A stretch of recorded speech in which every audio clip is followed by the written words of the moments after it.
Share on Pinterest. What's the short answer?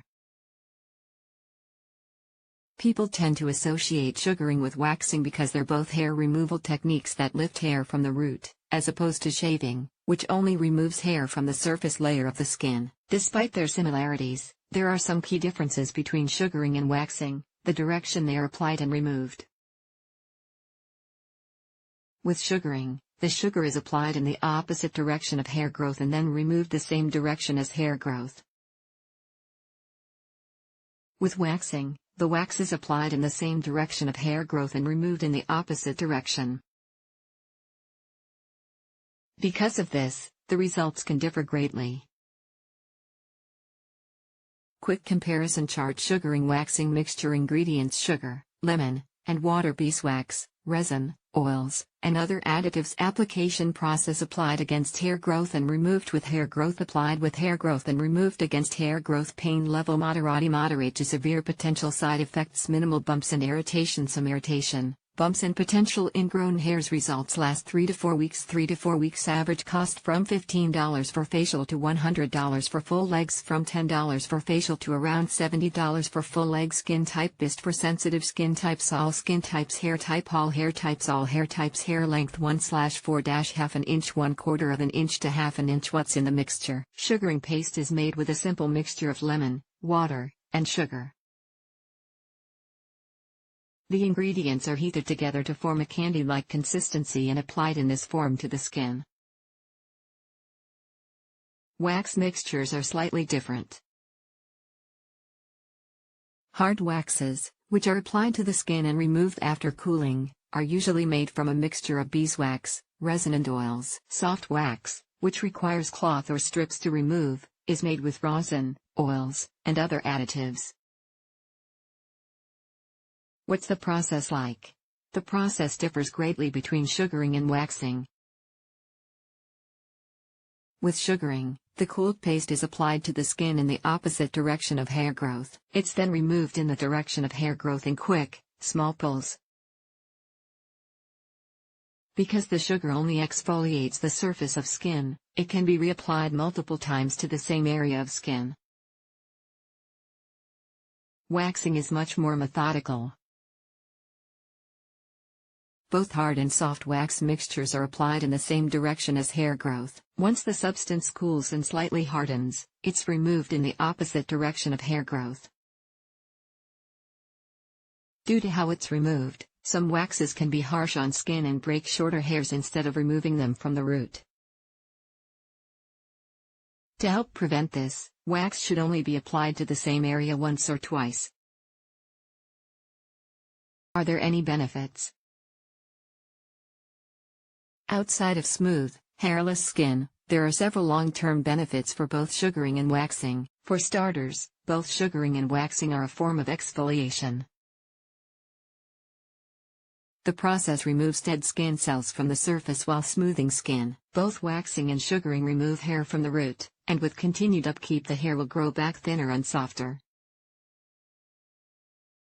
Finally, unlike epilators or chemical hair removal, sugaring and hard wax are both minimally irritating, even for the most sensitive skin types. Are there any side effects or risks to consider? With both sugaring and waxing, there's always a potential for increased sensitivity following your appointment. Sometimes, there might be slight redness and bumps. This will usually subside within a few days. With waxing, there's more potential for ingrown hairs because the wax mixture can lead to hair breakage. Can you get this if? Sugaring and waxing might not be for everyone, and there are several limitations to consider. You're on your period technically, yes you still can. But you might want to reconsider your appointment. When you're menstruating, the skin around your pubic bone becomes more sensitive and prone to cramping. Both sugaring and waxing can aggravate the area, so it's best to reschedule if you can. If you're unable to reschedule your appointment, most wax or sugaring salons just ask that you wear a tampon or cup as opposed to using a pad or free-flowing. You're pregnant. This depends.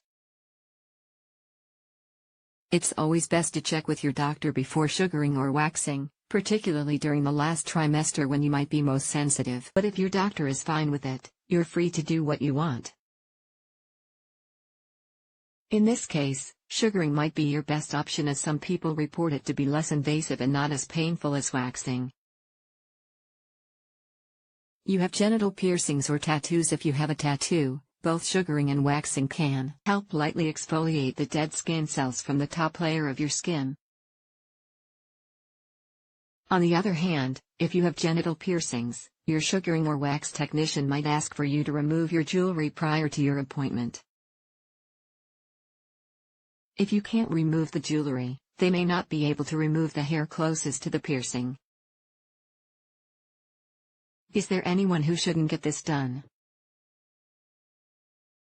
Your skin might be more sensitive to waxing if you're taking certain antibiotics, hormone replacements, hormonal birth control, Accutane, Retin-A, or other topical creams. It's always a good idea to consult your doctor to see what they advise. In some cases, they might suggest sugaring over waxing because the paste adheres to hair instead of skin. Treatments like radiation and chemotherapy can also make skin more sensitive and prone to dryness. So waxing and sugaring may not be the most comfortable forms of hair removal. How painful is it? It all comes down to your personal pain tolerance, but it also differs between treatment type and how experienced your technician is. With sugaring, the paste doesn't stick to the top layer of skin. Instead, it adheres to hair and dead skin cells, so there's less risk of hair breakage and skin irritation. Because of this, some people report less pain with sugaring. On the other hand, waxing adheres completely to the top layer of the skin. Typically, hard waxes hurt less than soft waxes.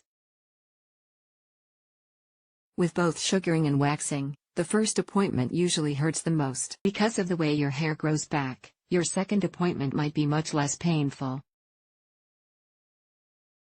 How do you find a reputable salon?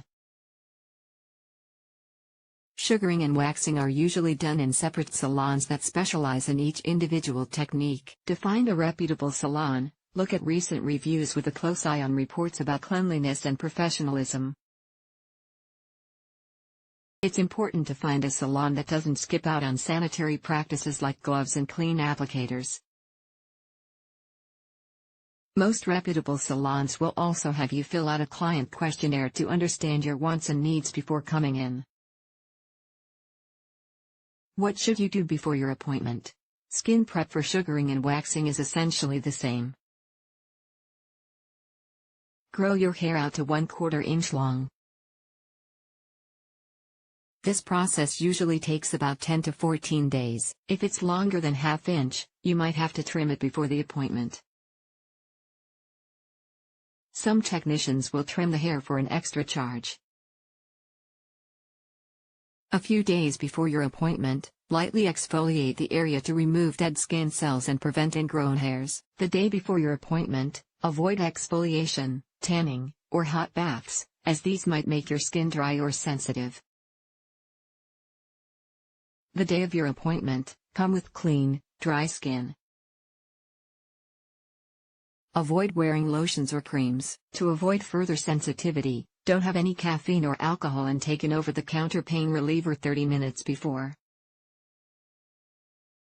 What happens during the appointment? Depending on how much hair you're removing, your appointment will likely last around 30 minutes to an hour. At the appointment, your technician will take you to a private room, ask you to undress and hop up on the table. For sugaring, here's what to expect. After you're lying down, the sugar technician will clean the area and apply talcum powder to make the hair stand out. They'll then spread a ball of the paste against the grain of hair growth and then lightly tug in the direction of hair growth. Because of the nature of sugar wax, it can be reapplied to the same area several times to get more precise removal. Unlike wax, sugaring doesn't stick to the skin, so the cleanup is fairly simple. Any residue will come off the skin with water. For waxing, here's what to expect. The technician will clean the area and follow with a pre-wax treatment, typically an oil or powder, to protect the skin from irritation.